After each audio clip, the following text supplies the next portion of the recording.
तो दोस्तों, क्योंकि सांस भी कभी बहू थी के आज के एपिसोड की शुरुआत एग्जीबिशन मैनेजर के कैबिन से होती है, जहां वेस्ट जोन की दो विजेता फाइनलिस्ट तुलसी और नोएना को बुलाया गया होता है। इधर मैनेजर उन्हें फाइनल राउंड की चुनौती देते हुए कहता है कि अगले 10 दिनों में उन्हें 10 साड़ियां तैयार करनी होंगी। तभी नोएना तुरंत अपने घमंड का प्रदर्शन करते हुए हामी भर देती है कि यह उनके लिए बाएं हाथ का खेल है। फिर वो तुलसी की तरफ इशारा करते हुए तंज कसती है कि मशीनों के बिना हैंडलूम में एक साड़ी बनने में ही इतना वक्त लगता है, तो 10 दिनों में 10 साड़ियां बनाना उनके लिए नामुमकिन होगा। वो कटाक्ष करती है कि सपने अपनी औकात के हिसाब से देखने चाहिए। इधर अपनी बात कहकर नोएना एक शैतानी मुस्कान के साथ वहां से निकल जाती है, जबकि तुलसी खामोशी से सब सुनती रहती है।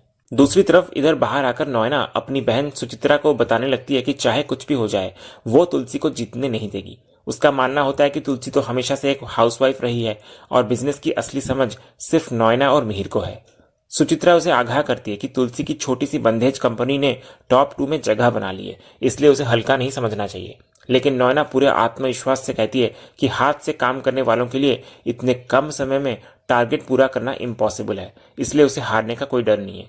लेकिन तभी सुचित्रा उसको याद दिलाती है कि स्ट्रेस की एक और वजह भी है। तो नोएना पूछती है कैसी वजह है। दूसरे सीन में तुलसी अपनी टीम को नए टारगेट के बारे में बताती है कि 10 दिन में 10 साड़ियां बनानी है। तो लड़कियां ये सुनकर घबरा जाती हैं, क्योंकि बिना वर्कशॉप के इतने कम समय में हाथ से बुनाई करना नामुमकिन है। तो तुलसी उनको हिम्मत देती है और सिखाती है कि मुसीबत के वक्त सिर्फ घबराना नहीं चाहिए, बल्कि दिल के साथ दिमाग लगाकर हल ढूंढना चाहिए। इधर दूसरी तरफ सुचित्रा नोएना को तुलसी की वापसी और मिहिर के कमिटमेंट न देने को लेकर आगाह करती है, लेकिन नोएना बेफिक्र रहती है। उसका मानना होता है कि तुलसी अब उसके लेवल तक कभी नहीं पहुंच पाएगी। उल्टा वो खुश होती है कि तुलसी के वापस आने से अब तलाक की प्रक्रिया आसान हो जाएगी और कोर्ट हियरिंग में फैसला हो जाएगा। एपिसोड के दूसरे हिस्से में पार्थ और देव के बीच काम को लेकर नोकझोंक होती है। पार्थ देव पर नाराज होता है कि वो एग्जीबिशन का काम छोड़कर भाग रहा है, जबकि ऋतिक की तबीयत खराब होने की वजह से उन दोनों पर ही सारी जिम्मेदारी है। पार्थ सख्ती से देव को फिल्म देखने जाने से मना कर देता है और काउंटर संभालने का आदेश देकर वहां से निकल जाता है। इधर देव, जिसका फिल्म देखने का प्लान पहले से बना हुआ होता है, काउंटर पर बैठने को तैयार ही नहीं होता। वो वहां से निकलने के लिए एक शातिर चाल चलता है। नोएना के पास से गुजरते हुए वो जानबूझकर जोर जोर से फोन पर दोस्त से बात करने का नाटक करता है। वो दिखाता है कि उसका बहुत मन है जाने का, लेकिन नोएना आंटी अकेली पड़ जाएंगी और उन्हें हेल्प की जरूरत पड़ेगी, इसलिए वो अपना प्लान कुर्बान कर रहा है। तभी नोएना उसकी इन चिकनी चुपड़ी बातों में आ जाती है। उसे लगता है कि देव वाकई उसकी इतनी परवाह करता है, तो वो पिघल जाती है और देव से कहती है कि वो सब संभाल लेगी, इसलिए वो मजे करने जा सकता है। इसके बाद देव एक और पैंतरा फेंकता है नोएना के सामने और मायूस होकर कहता है कि अब जाकर क्या फायदा, उसके पास तो पैसे ही नहीं है। तो नोएना तुरंत कुछ पैसे निकालकर उसको देती है। देव की चाल कामयाब हो जाती है और वो नोएना को गले लगाकर बेस्ट आंटी का खिताब देते हुए वहां से निकल जाता है। इधर देव के जाने के बाद नोएना अपनी शादी योजना का खुलासा सुचित्रा के सामने करती है। इधर सुचित्रा के टोकने पर कि देव उसका फायदा उठा रहा है, नोएना बताती है कि असल में वो देव को अपने मोहरे की तरह इस्तेमाल कर रही है। वो जानती है कि देव हेमंत का पोता है, वही हेमंत जो हमेशा तुलसी और मिहिर का वफादार रहा है और नोएना के खिलाफ खड़ा हुआ है। तो नोएना इसका बदला लेने के लिए उसके पोते को अपनी मुट्ठी में कर रही है। इधर नोएना का प्लान होता है कि वो पैसों और छूट देकर देव को बिगाड़ देगी, ताकि वो कभी कोई काम न करे और हमेशा उसके एहसानों तले दबा रहे। वो चाहती है कि जिस तरह तुलसी पूरे घर को अपने कंट्रोल में रखती थी, वैसे ही अब घर की बागडोर उसके हाथ में हो। उसका मकसद वीरानी परिवार की आने वाली पीढ़ी को बर्बाद कर उनके बुढ़ापे का सहारा छीनना है। हालांकि उसे अफसोस भी होता है कि पार्थ, जो कि तुलसी का पक्का भक्त है, अब तक उसके जाल में नहीं फंसा। दूसरी तरफ घर पर एक प्यारा और भावुक पल देखने को मिलता है। परी अपनी बेटी गरिमा को दूध पिलाने के लिए उसके पीछे पीछे भाग रही होती है। तभी इधर गरिमा गलती से ऋतिक से टकरा जाती है और ऋतिक की चोट पर हल्का सा लग जाता है। तो परी तुरंत अपनी बेटी को माफी मांगने के लिए कहती है।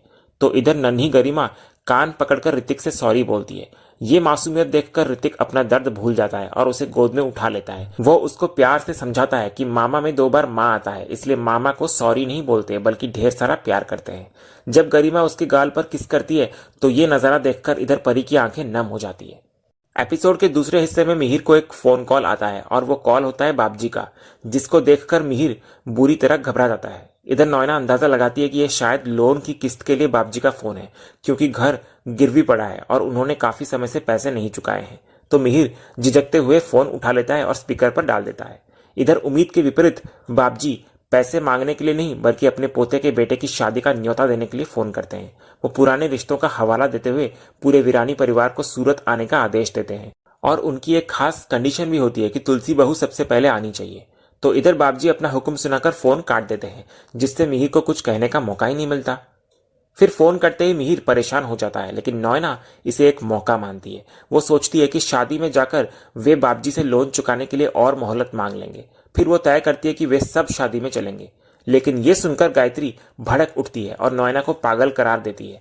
वो उसे आगाह करती है कि बाबजी बेहद उसूलों वाले और पुराने ख्यालात के इंसान हैं। अगर उन्हें जरा सी भी भनक लग गई कि मिहिर और तुलसी अलग हो चुके हैं या मिहिर नॉयना से दूसरी शादी करने वाला है, तो वो उनके हाथों से शांति निकेतन चला जाएगा। इधर शोभा भी गायत्री की बात का समर्थन करती है कि बाबजी के लिए मर्यादा और परंपरा पैसों से कई ऊपर है। गायत्री साफ कर देती है कि नॉयना का वहां जाना तो दूर, मिहिर भी अकेला नहीं जा सकता।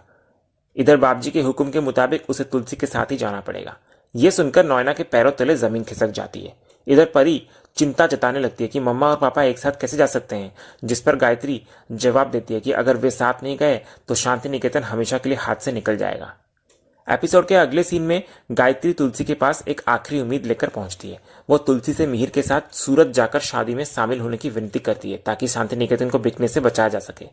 गायत्री याद दिलाती है कि उस घर से बा और सविता दीदी की यादें जुड़ी हैं और थानकी परिवार यानी कि बाबजी के उसूल कितने सख्त हैं। अगर उन्हें सच पता चल गया तो वे घर छीन लेंगे। तो तुलसी अपनी लाचारी जाहिर करती है कि इन हालातों में वो कैसे जा सकती है। लेकिन तभी ऋतिक वहां आता है और कहता है कि माँ को मजबूरी में कुछ नहीं करना चाहिए। इधर ऋतिक का सालों का गुस्सा और कड़वाहट आंसुओं में बह जाता है।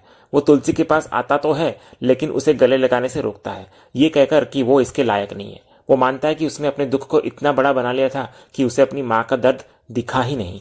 वो माफी मांगता है कि उसने तुलसी को कोसा और उनके अकेलेपन को कभी नहीं समझा। इधर भावुक होकर वो तुलसी का हाथ अपने गाल पर रखता है और माँ के स्पर्श की भीख मांगता है। तो इधर तुलसी का भी सब्र टूट जाता है और वो ऋतिक को गले लगा लेती है। दोनों माँ बेटे फूट फूट कर रोते हैं। इसके बाद ऋतिक अपनी बदतमीजी के लिए सजा मांगता है। तो तुलसी बताती है कि 6 सालों में उसे कभी पछतावा नहीं हुआ कि वो चली गई थी छोड़कर सब कुछ, लेकिन जब उसने अपने बेटे को खून से लथपथ देखा तो उसे पहली बार लगा कि उसने अपने बच्चों को छोड़कर गलती करी। वो मानती है कि उसने सोचा था ऋतिक बड़ा हो गया है और सब कुछ संभाल लेगा, लेकिन वो भूल गई थी कि मुसीबत में औलाद चाहे किसी भी उम्र के हो, अपनी माँ को ही ढूंढते हैं। फिर तुलसी खुद को दोषी मानती है कि जब ऋतिक को उसकी सबसे ज्यादा जरूरत थी तब वो वहां पर नहीं थी। इसके बाद तुलसी ऋतिक को समझाती है कि चाहे मां ना हो लेकिन पापा तो थे, एक बार उनसे बात करनी चाहिए थी।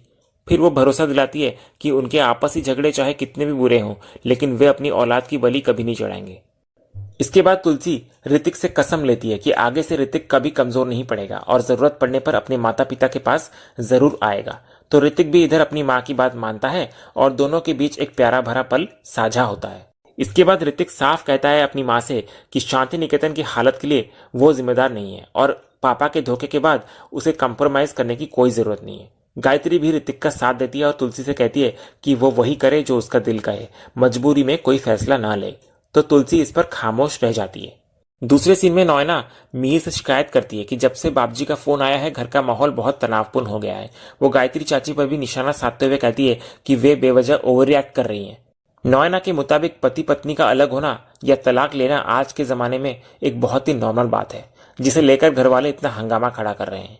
मिहिर को उसकी ये बातें अपनी मान्यताओं का मजाक लगती हैं और वो उसे करारा जवाब देता है। वो कहता है कि उनके परिवार और संस्कृति में तलाक या अलग होना ना तो पुराने जमाने में आम था और ना ही आज के जमाने में नॉर्मल है। मिहिर गर्व के साथ कहता है कि उनके यहाँ नॉर्मल बात अलग होना नहीं बल्कि एक दूसरे का साथ निभाना है, और वो भी सिर्फ एक जन्म के लिए नहीं बल्कि जन्मों जन्म के लिए। वो याद दिलाता है कि ये साथ और संस्कार उन्हें विरासत में मिले हैं जो पीढ़ी दर पीढ़ी चले आ रहे हैं। मिहिर फिर जोर देकर कहता है कि इन्हीं संस्कारों और मूल्यों की नींव पर शांति निकेतन खड़ा है, जिसको नॉयना मजाक समझ रही है। इधर नॉयना व्यंग करती है कि फिलहाल तो घर कर्जों पर टिका है और अगर कुछ नहीं किया गया तो हाथ से सब कुछ निकल जाएगा। तभी गायत्री वहां आती है और पूरे विश्वास के साथ ऐलान करती है कि शांति निकेतन को कुछ नहीं होगा, उसे वही बचाएगा जिसने सालों से इस घर को बचाकर रखा है। इशारा साफ तौर पर तुलसी की ओर होता है।